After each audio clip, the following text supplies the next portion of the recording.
Hello, मेरा नाम है शुभम और आप देख रहे हैं स्वामी शुभम ऑफिशियल चैनल। आज कहानी अभी जो मुद्दा चल रहा है पूरे भारत में, उसकी एक घटना घटती है तमिलनाडु में। तमिलनाडु का तिरुपरनकुंद्रम एक जगह है जहाँ पे प्राइवेट इंजीनियरिंग कॉलेज में तमिलनाडु के राज्यपाल जाते हैं सेमिनार में भाषण देने। वो भाषण बहुत अच्छे से देते हैं और अंत में जो एक नारा लगाते हैं वो एक धार्मिक नारा है, ऐसा लोग उन पर आरोप लगा रहे हैं। ये नारा है जय श्री राम, और ये अकेले नहीं बोलते हैं, वो बोलते हैं और बाकी को ये आदेश देते हैं कि आप लोग मेरे पीछे पीछे उन नारों को दोहराएं। सभी लोग, सभी बच्चे उन नारों को दोहराने लगते हैं, जय श्री राम। ये धीरे धीरे तुल पकड़ता है ये मुद्दा और काफ़ी ज़्यादा वायरल होता है पूरे भारतवर्ष में। लेकिन कहानी यहाँ ख़त्म नहीं होती है, कहानी इससे थोड़े दिन पहले की है। कहानी है 8 अप्रैल की। 8 अप्रैल को सुप्रीम कोर्ट एक जजमेंट सुनाती है।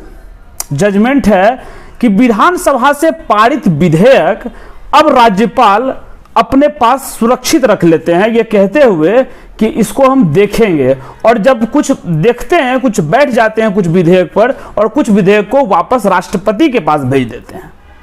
ये कितना सही और कितना गलत है, इसकी ये कहानी है। इसकी कहानी की शुरुआत होती है 2000 के राज्यपाल बनते हैं। राज्यपाल का नाम है RN रवि।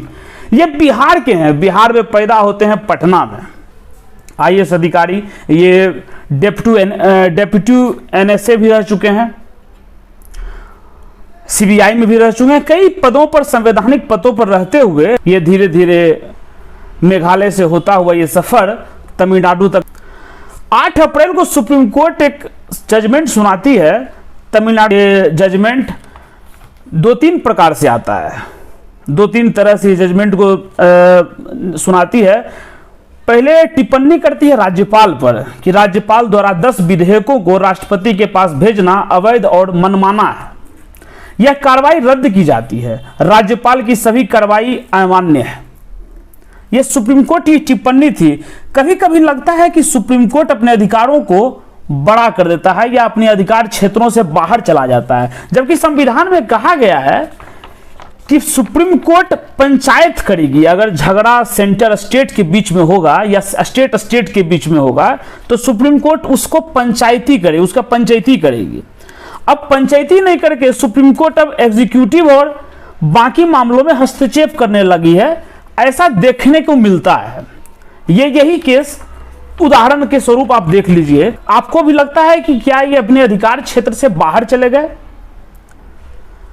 ऐसा प्रतीत होता है, पता नहीं कितना सच है कि उनका अधिकार है अगर 2 व्यक्ति झगड़ा कर रहा हो तो उनका पंचायती करना, ना कि राष्ट्रपति को। चूंकि राष्ट्रपति द्वारा मनोनीत राज्यपाल होता है तो कहीं राष्ट्रपति को आप हिदायत कहीं नहीं दे रहे हैं कि विधेयक पर आप रोक नहीं सकते किसी भी विधेयक को। चूंकि उनकी जो दूसरी टिप्पणी थी और मजेदार थी कि ये वो कहते हैं कि ऐसा प्रतीत हो रहा है कि राज्यपाल ने भले मन से काम नहीं किया। इन बिलों को उसी दिन से मंजूर माना जाएगा जिस दिन से विधानसभा ने बिलों को पास करके दोबारा राज्यपाल को भेजा। ये एक अलग टिप्पणी थी सुप्रीम कोर्ट की, जो इसे लगा कि राज्यपाल को हिदायत ना देके भारत के राष्ट्रपति को हिदायत दी जा रही है कि आप बिलों पर बैठ नहीं सकते हैं। कहें कि वो जो बात बोली सुप्रीम कोर्ट वो तो एकदम अलग थी कि राज्यपाल से उम्मीद की जाती है कि वो लोकतंत्र की संसदीय परंपरा का पालन करे। उनको जनता की इच्छा, जनता के मत का भी सम्मान करना होता है। जो मत या इच्छा जनता अपनी सरकार चुनकर व्यक्त करती है, राज्यपाल को एक दोस्त, फिलोसोफर और गाइड की तरह होना चाहिए। आपको किसी पॉलिटिकल पार्टी की अपेक्षाओं के हिसाब से नहीं, बल्कि उस संविधान के हिसाब से चलना चाहिए। ये सुप्रीम कोर्ट मानो राज्यपाल को कह रही हो या राष्ट्रपति को, यह तो पता नहीं, लेकिन कहीं ना कहीं लगता है कि सुप्रीम कोर्ट अपने हदों से थोड़ा बाहर जा रही है। कई बार ऐसा, कई केसेस में ऐसा देखने के लिए मिलता है कि खासकर जैसे सुप्रीम कोर्ट विपक्ष की भूमिका निभा रही हो।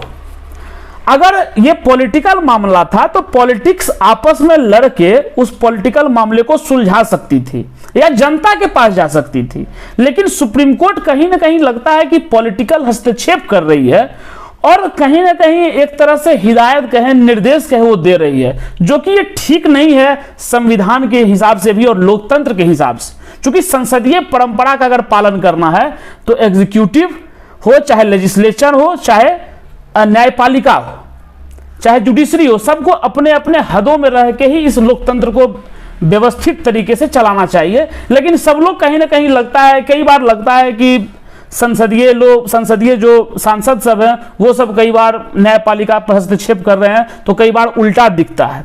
इस केसेस में भी शायद थोड़ा उल्टा भी दिखता है, कई लोगों को नहीं दिखेगा, क्योंकि अगर आप विपक्ष तरीके से सोचेंगे तो शायद नहीं देखेंगे। एक सुप्रीम कोर्ट की टिप्पणी तो आई, निर्देश आया। निर्देश यह था कि सुप्रीम कोर्ट ने राज्यपालों के लिए कहा है कि उन्हें केवल अपने विकल्पों का इस्तेमाल तय सीमा में करना चाहिए। राज्यपाल बिल रोके या राष्ट्रपति के पास भेजे, उन्हें यह काम मंत्रिपरिषद की सलाह से 1 महीने के अंदर करना होगा। आखिर में है क्या ये निर्देश? किसको दे रहे हैं आप? राष्ट्रपति को? क्योंकि राज्यपाल तो राष्ट्रपति का प्रतिनिधित्व कर रहा है, तो कहीं आप राष्ट्रपति को ये निर्देश तो नहीं दे रहे हैं। दूसरा निर्देश देता है कि कोर्ट ने कहा कि अगर विधानसभा बिल को दोबारा पास करके भेजती है तो राज्यपाल को 1 महीने के अंदर या एक तय समय सीमा के अंदर मंजूरी देनी होगी। यह भी एक तरह का ऐसा निर्देश था जो खासकर सुप्रीम कोर्ट के जजमेंट में जब इस तरह का निर्देश आता है तो कहीं ना कहीं लगता है कि आप अपनी सीमाओं को पार कर दे रहे हैं। लेकिन खैर, यह ऐसा प्रतीत होता है। 8 अप्रैल को एक जजमेंट था, जजमेंट बड़ा अलग किस्म का था। पूरे यह विधेयक राज्यपाल के पास लंबे समय से लंबित था, यह सच था, और इस 12 में से 10 विधेयक को राज्यपाल अपने पास रख लेते हैं और बाकी 2 विधेयक को राष्ट्रपति के पास मंजूरी के लिए भेजते हैं।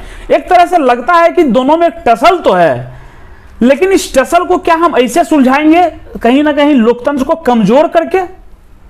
चूंकि अगर जज अगर एजुकेशन के पावर में या लेजिस्लेचर के पावर में हस्तक्षेप करने लगती है तो कहीं ना कहीं लगता है कि लोकतंत्र मजबूत ना होके ये एक दूसरे पर एक तरह कहें कि युद्ध जैसा स्थिति हो जाता है कि अगर फिर दूसरा कोई पार्टी होगा फिर वो सुप्रीम कोर्ट पर आरोप प्रत्यारोप करेगा। इससे बचना चाहिए था हुआ, और 12 तारीख को जो घटना घटा इससे मिलता जुलता है। वैसे जब से RN रवि वहां के राज्यपाल बने हैं तमिलनाडु, हमेशा चर्चा का विषय रहे हैं। कई बार आप देखे होंगे, इस बार अभिभाषण में वो गुस्सा के चले गए, चूंकि डीएमके के सांसद, डीएमके के विधायक सभी लोग उनके खिलाफ प्रदर्शन कर रहे थे, होर्डिंग कर रहे थे, वो अपने अभिभाषण को छोड़ के चले गए, जिससे वहां के जो मुख्यमंत्री हैं वो भी कहने लगे कि भाई ये बचकाने हरकत थे और ये सब इस तरह का चीजें। इन सब चीजों से बच के एक सहमति का एक लोकतंत्र हो जिसमें सब लोग सहमत एक दूसरे के पक्ष में हो तो शायद ज्यादा खूबसूरत दिखेगा। लेकिन खैर, मिलते हैं किसी और मुद्दे पर इसी तरह का कुछ बातचीत करते हुए एक नई कहानी लेके। तब तक इजाजत दीजिए, और जो लोग देख रहे हैं यहां तक वो लोग सब्सक्राइब जरूर कीजिए चैनल को, कमेंट कीजिए, लाइक कीजिए, बाकी जो भी मन करता है करते रहिए। जीवन यही है, जो मन करे सब करिए, लेकिन सब्सक्राइब जरूर कीजिए। बाकी बहुत बहुत धन्यवाद।